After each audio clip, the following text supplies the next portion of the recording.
നമ്മൾ ഈ സെഷനിൽ ഡിസ്കസ് ചെയ്യാൻ പോകുന്നത് സ്ട്രക്ചറൽ ബയോ ഇൻഫോർമാറ്റിക്സിനെ കുറിച്ചിട്ടാണ്.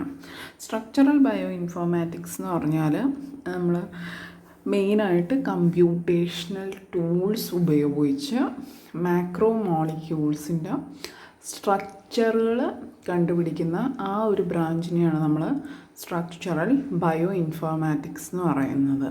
ആൻഡ് അതിൽ തന്നെ നമ്മൾ ഉദ്ദേശിക്കുന്ന മാക്രോ മോളിക്യൂൾ എന്ന് പറയുന്നത് പ്രോട്ടീൻ്റെ സ്ട്രക്ചറ് നമ്മൾ കമ്പ്യൂട്ടേഷണൽ ടൂൾസൊക്കെ ഉപയോഗിച്ച്, അതായത് കമ്പ്യൂട്ടർ പ്രോഗ്രാംസ് യൂസ് ചെയ്ത് കണ്ടുപിടിക്കുന്ന ആ ബ്രാഞ്ചിനെയാണ് സ്ട്രക്ചറൽ ബയോ ഇൻഫോർമാറ്റിക്സ് എന്ന് പറയുന്നത്. അപ്പോൾ നമുക്ക് ഇതിൽ ഡിസ്കസ് ചെയ്യാനുള്ളത് നമ്മളൊരു ബ്രീഫ് ഇൻട്രൊഡക്ഷൻ, എന്താണ് സ്ട്രക്ചറൽ ബയോ ഇൻഫോർമാറ്റിക്സ്, എന്ത് ആണ് പ്രോട്ടീൻ്റെ സ്ട്രക്ചർ കണ്ടുപിടിച്ചാലുള്ള ഗുണങ്ങൾ എന്നൊക്കെയുള്ള കാര്യങ്ങളാണ് ഡിസ്കസ് ചെയ്യാൻ പോകുന്നത്. പിന്നെ ഉള്ളത് റാസ്മോള്, നിങ്ങൾ ഡിഗ്രിയിൽ പഠിച്ചിട്ടുണ്ടായിരിക്കും. റാസ്മോള് ഒരു മോളിക്കുലർ സ്ട്രക്ചർ വ്യൂവിങ് ടൂളാണ്, അതിനെക്കുറിച്ച് ഡിസ്കസ് ചെയ്യും. പിന്നെ പ്രോട്ടീൻ സ്ട്രക്ചർ പ്രെഡിക്ഷൻ, അതായത് സെക്കൻഡറി സ്ട്രക്ചറും ടെറിഷറി സ്ട്രക്ചറും പ്രെഡിക്റ്റ് ചെയ്യാൻ വേണ്ടിയിട്ട് രണ്ട് മെത്തേഡ്സ്, സെക്കൻഡറി സ്ട്രക്ചർ പ്രെഡിക്ഷന് വേണ്ടിയിട്ട് യൂസ് ചെയ്യുന്ന ചോ ഫാസ്മാൻ മെത്തേഡും ടെറിഷറി സ്ട്രക്ചർ പ്രെഡിക്ഷന് വേണ്ടി യൂസ് ചെയ്യുന്ന ഹോമോളജി മോഡലിങ്ങുമാണ് നമുക്ക് പഠിക്കാനുള്ളത്. അപ്പോൾ പ്രോട്ടീൻസ് നമുക്കറിയാം വളരെ ഇമ്പോർട്ടൻ്റ് ആയിട്ടുള്ള ഒരു ബയോളജിക്കൽ മാക്രോ മോളിക്യൂൾസാണ് പ്രോട്ടീൻസ് എന്ന് പറയുന്നത്. ആൻഡ് പ്രോട്ടീൻസ് മേക്കപ്പ് ചെയ്യുന്ന, അല്ലെങ്കിൽ പ്രോട്ടീൻ്റെ ബിൽഡിംഗ് യൂണിറ്റ്സ് എന്ന് പറയുന്നത് എന്താണ്? അമിനോ ആസിഡ്സ് ആണ്. അബൌട്ട് 20 അമിനോ ആസിഡ്സ് വെച്ചിട്ടാണ് നമ്മുടെ എല്ലാ പ്രോട്ടീൻസും ഉണ്ടാക്കിയിട്ടുള്ളത്. ആൻഡ് അവരൊരു wide range of functions play ചെയ്യുന്നുണ്ട് പ്രോട്ടീൻ. നമുക്കറിയാം എൻസൈംസ് ആയിട്ട് പ്രോട്ടീൻസ് ആക്ട് ചെയ്യുന്ന enzyme catalyst. All enzymes are protein but all proteins are not enzymes എന്നൊക്കെ പറഞ്ഞ് നമ്മൾ എൻസൈം പഠിക്കുമ്പോൾ ഡിസ്കസ് ചെയ്യാറുണ്ടല്ലോ. അപ്പോൾ എൻസൈം കാറ്റാലിസിസിന് ഒരു ഇമ്പോർട്ടൻറ്റ് റോള് പ്ലേ ചെയ്യുന്നുണ്ട്. ഇപ്പോൾ ആ സെൻറ്റൻസ് മാറിയിട്ടോ, ചില എൻസൈമായിട്ട് ആക്ട് ചെയ്യുന്ന റൈബോസോംസും ഒക്കെ കണ്ടുപിടിച്ചിട്ടുണ്ട്. പിന്നെ transportation of ions and molecule, carrier molecules ആയിട്ട്, അല്ലെങ്കിൽ നമ്മുടെ മെംബ്രെയിൻസ് അക്രോസ് അയൺസ് മോളിക്യൂൾസൊക്കെ ട്രാൻസ്പോർട്ട് ചെയ്യാൻ വേണ്ടി പ്രോട്ടീൻസ് ഹെൽപ്പ് ചെയ്യും. പിന്നെ നമ്മുടെ ഇമ്മ്യൂൺ സിസ്റ്റത്തിൽ ആൻറ്റിബോഡീസായിട്ട് ആക്ട് ചെയ്യുന്നുണ്ട്. പിന്നെ wide range of cellular and physiological activities regulate ചെയ്യുന്നത് പ്രോട്ടീൻസാണ്. ആൻഡ് ഇത്ര വൈഡ് അറേ ഓഫ് ഫങ്ഷൻസ് പ്രോട്ടീൻസിനുണ്ടെങ്കിലും ഈ പ്രോട്ടീൻ്റെ ഫങ്ഷൻ എന്നുള്ളത് അതിൻ്റെ സ്ട്രക്ചറിനെ ഡിപ്പെൻഡ് ചെയ്തിരിക്കുന്നൊരു കാര്യമാണ്. അതായത് ഫങ്ഷൻ ഓഫ് പ്രോട്ടീൻ അതിൻ്റെ 3 ഡയമെൻഷണൽ സ്ട്രക്ചറിനെ ഡിപ്പെൻഡ് ചെയ്തിരിക്കും. ആൻഡ് നമ്മൾ കഴിഞ്ഞ സെഷനിൽ ഡിസ്കസ് ചെയ്തത് ഇങ്ങനെ കുറേ ഡാറ്റാബേസസിനെ കുറിച്ചിട്ടാണ്. അതിൽ നമ്മൾ 2 ഡാറ്റാബേസസ് ഡിസ്കസ് ചെയ്തിട്ടുണ്ടായിരുന്നു, PDB ആൻഡ് സ്വിസ് പ്രോട്ട്. അതിൽ PDBയിൽ അറ്റ് പ്രസൻ്റ്ലി പ്രോട്ടീൻ സ്ട്രക്ചർ ഡാറ്റാബേസാണ് PDB എന്ന് പറയുന്നത്. ആൻഡ് ഇപ്പോൾ അറ്റ് പ്രസൻറ്റ് 1,86,000 സ്ട്രക്ചേഴ്സ് ഈ PDBയിൽ ഡെപ്പോസിറ്റ് ചെയ്തിട്ടുണ്ട്.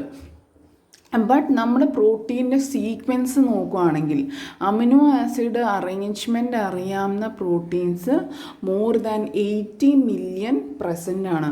അപ്പോൾ മോർ ദാൻ 80 മില്യൺ പ്രോട്ടീൻ്റെ അമിനോ ആസിഡ് സീക്വൻസ് നമുക്കറിയാം. പക്ഷേ അതിൽ വളരെ സ്മോൾ എമൗണ്ട്, അതായത് 1,86,000 മാത്രമേ നമുക്ക് സ്ട്രക്ചർ അറിയാൻ പറ്റുള്ളൂ, സ്ട്രക്ചർ അറിയാമുള്ളൂ. അപ്പോൾ ഈ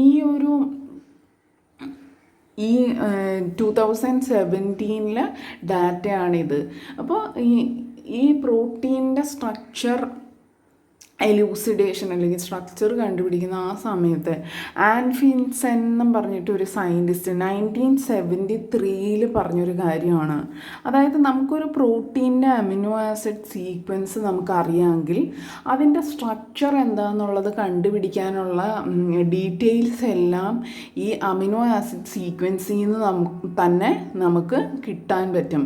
അതായത് ഒരു പ്രോട്ടീൻ്റെ അമിനോ ആസിഡ് സീക്വൻസ് നമുക്ക് അറിയാമെങ്കിൽ അതിൽ തന്നെ അതിൻ്റെ സ്ട്രക്ചർ എന്തായിരിക്കും എന്നുള്ള എല്ലാ ഇൻഫോർമേഷൻസും ആ അമിനോ ആസിഡ് സീക്വൻസ് വെച്ചിട്ട് തന്നെ നമുക്ക് കിട്ടും എന്ന് പറഞ്ഞു. ഈ ഒരു പെർട്ടിക്കുലർ ഇത് വെച്ചിട്ടാണ് നമ്മുടെ ചോ ഫാസ്മാൻ്റെ സെക്കൻഡറി സ്ട്രക്ചർ പ്രെഡിക്റ്റ് ചെയ്യുന്ന മെത്തേഡ്.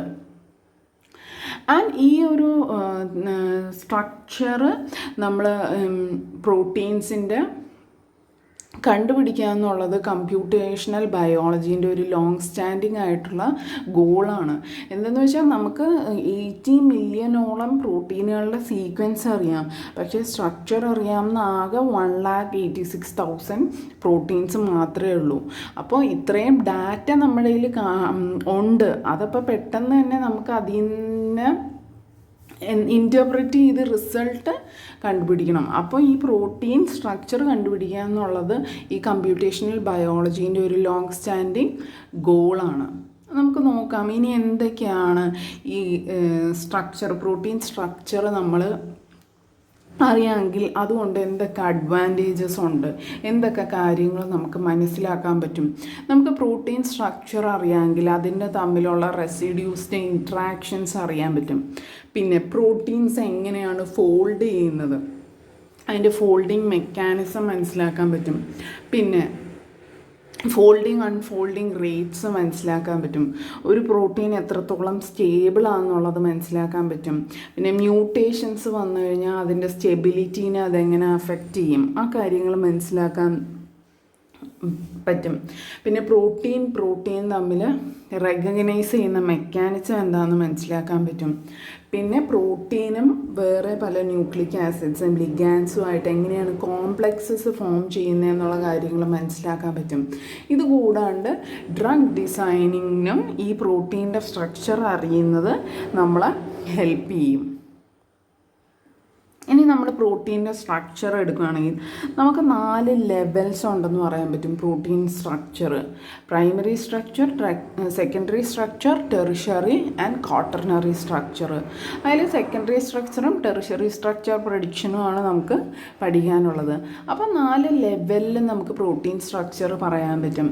അതിൽ പ്രൈമറി സ്ട്രക്ചർ എന്ന് പറഞ്ഞാൽ ആ പ്രോട്ടീൻ്റെ അമിനോ ആസിഡ് സീക്വൻസ് അറേഞ്ച്മെൻറ്റിനെയാണ് നമ്മൾ പ്രൈമറി സ്ട്രക്ചർ എന്ന് പറയുന്നത്. അതായത് ആ പ്രോട്ടീനിൽ അമിനോ ആസിഡ്സ് എങ്ങനെ അറേഞ്ച് ചെയ്യുന്നു അതിൻ്റെ സീക്വൻസ് പറയുന്നതിനെയാണ് നമ്മൾ പ്രൈമറി സ്ട്രക്ചർ എന്ന് പറയുന്നത്. ഇനി സെക്കൻഡറി സ്ട്രക്ചറിലോട്ട് വരികയാണെങ്കിൽ സെക്കൻഡറി സ്ട്രക്ചർ നമുക്കറിയാം. പ്രോട്ടീൻ്റെ ഏറ്റവും കോമൺ ആയിട്ടുള്ള സെക്കൻഡറി സ്ട്രക്ചർ എന്ന് പറഞ്ഞാൽ ആൽഫ ഹെലിക്സും ബീറ്റ പ്ലേറ്റഡ് ഷീറ്റ്സും ആണ്.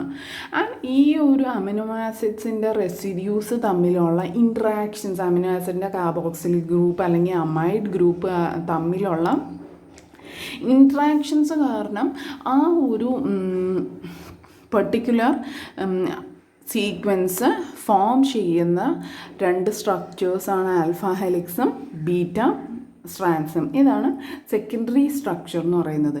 ഈ ടെറിഷറി സ്ട്രക്ചർ എന്ന് പറഞ്ഞാൽ ആ പ്രോട്ടീൻ്റെ അറ്റോമിക് അല്ലെങ്കിൽ സ്പേഷ്യൽ ലെവലിലുള്ള ഇൻഫോർമേഷൻസ് തരുന്നതാണ് ടെറിഷറി സ്ട്രക്ചർ എന്ന് പറയുന്നത്.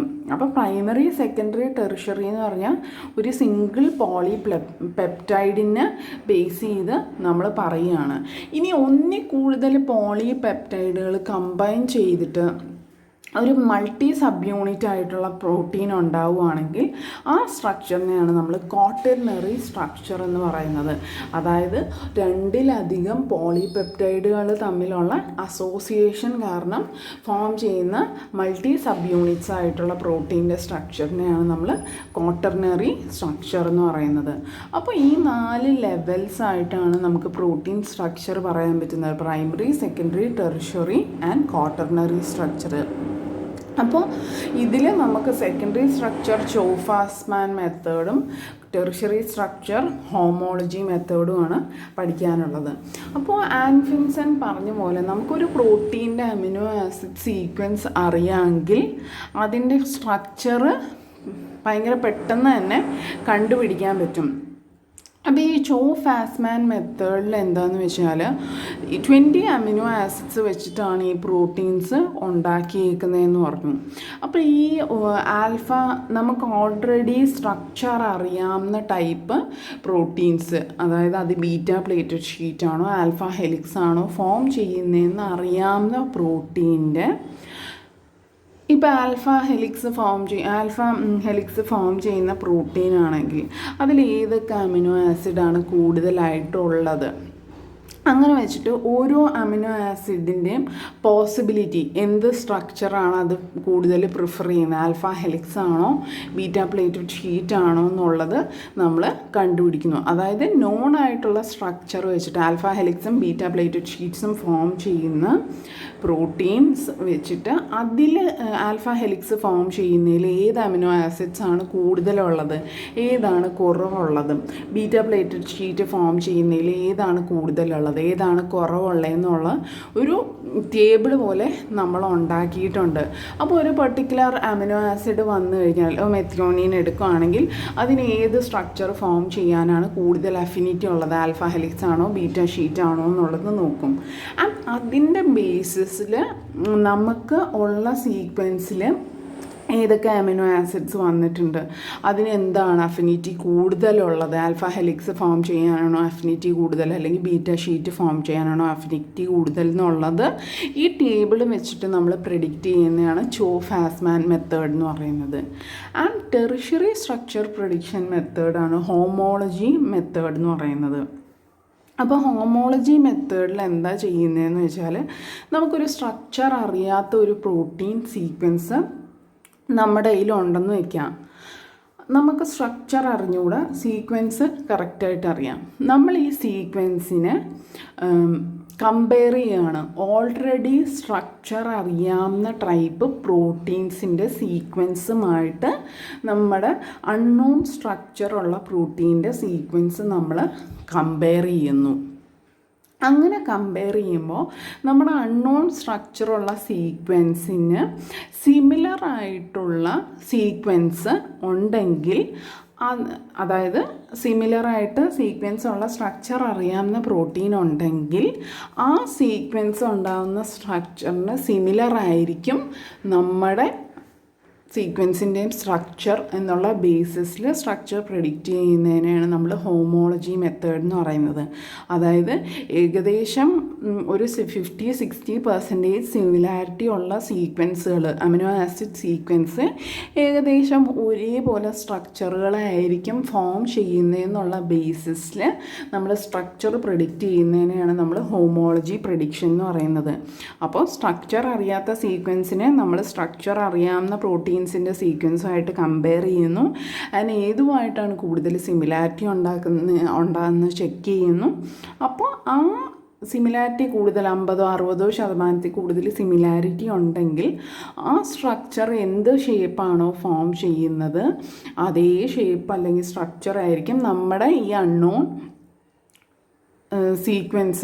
സ്ട്രക്ചറുള്ള സീക്വൻസും ഫോം ചെയ്യുന്നതിൻ്റെ ബേസിസിൽ ആണ് ഈ ഹോമോളജി പ്രഡിക്ഷൻ എന്ന് പറയുന്നത്.